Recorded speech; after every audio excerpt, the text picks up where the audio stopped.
But by the end of the program, you should be more proficient in what we're doing. And there's a lot. It's definitely entailed, and definitely detailed as well.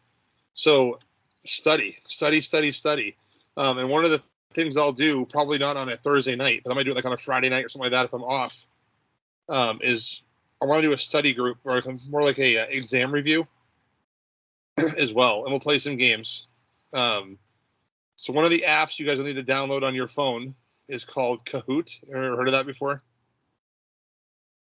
It's like a child thing, but it's called Kahoot, and it's a fun interactive game that I put up questions and you guys do answers. You can put down any made up name you want and kind of see how you do. And I'll base it off the chapters that we're currently using. So, and if the instructors are on and they want to play too, they're more than welcome to. Just make up a name. So it'll be a lot of fun. It'll be a good review. And kind of like in the area of how my questions are going to be done. So we'll pick a different day, not my normal Tuesday, Thursday before the exam. And I can do we can do like an exam review for like an hour or so. And I will record that as well and put it up there in case anybody can't make it. This is kind of like a review as well, but has anybody checked out the flashcards? It's pretty neat. It's the flashcards. It's almost like yeah, I thought it was going to be a bunch that you could print out, but you open it up and it has a question, and then you have to put an answer, and you hit like search or whatever, and it comes up and it tells you on the other side if you were right or wrong. But it's yeah, I thought I was going to be able to print them, and you can't. Yeah, me too. I was like, no cards or whatever, but flashcards. If you pay for, it's called Quizlet, you can pay a certain dollar amount for the fee, and you can then print them, but you got to pay for it. Yeah, I just bought the book free and just do a flashcard. Another good application, Kevin. So, sorry, Fred. So that's all right. The more test questions and the more questions test prep we can do, I find, because I've taken it once without. I took it with Kevin Jenks during COVID. It was awful, but it was my own fault because I didn't study. And this is the part where I didn't study, is the whole anatomy and physiology and the basics of it, and that's where I got lost. But the rest of it was more common sense, if I have to break it down. But the more test prep we can do in the overall scheme of it is probably where I'd like to see it go.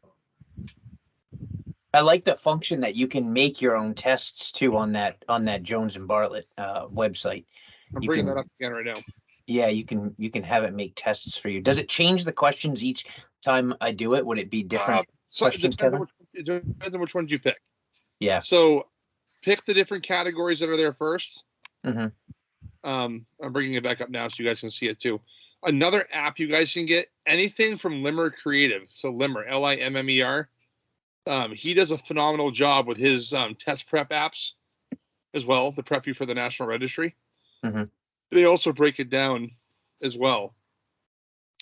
But in test prep, I brought this up here in the first day of class. You can click on here. Good student. So what you can do is you can make your tests or review practice tests. So this is a test that we created during the first day of class right here. So you can pick something on cardiology and you can create your own. And then as you go through, this is kind of set up like the National Registry. It's the CBT testing one question at a time as you rotate through. And if you get one wrong, again, I'm not reading the question, right? Obviously, decreased blood pressure is the correct answer. And it tells you about in the feedback on why that is the right answer. So it gives you a little more information about it. And then once you start feeling comfortable that you can change your confidence level up to from 1 to 5. And then if you hit 5s and all of them, then it gets rid of them based upon confidence level that you may have. So with this one here, if I felt comfortable with this one here, I put a 5 down.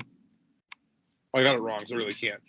But if you get a question right, so just taking guesses again, would you describe the pain as sharp? But also this one here would be, what would the pain feel like? So creating these exams, these questions that are here will help you.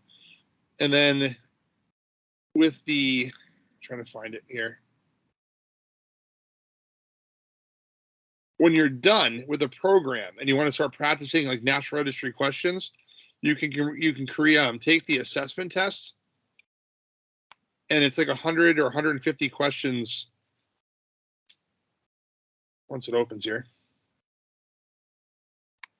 So it's 120 questions, and it won't tell you if you get them right or wrong. You go down through every single question, select the ones you choose. At the end, it gives you a grade.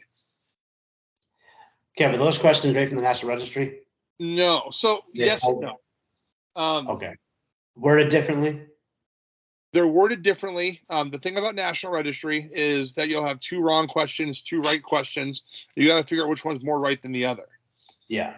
And they do that to make sure you think about, like, for example, if I said, what would be your first priority on a when you come to a medical patient, and they'll be like scene safety, airway management, bleeding control, and transport. Which one would you pick?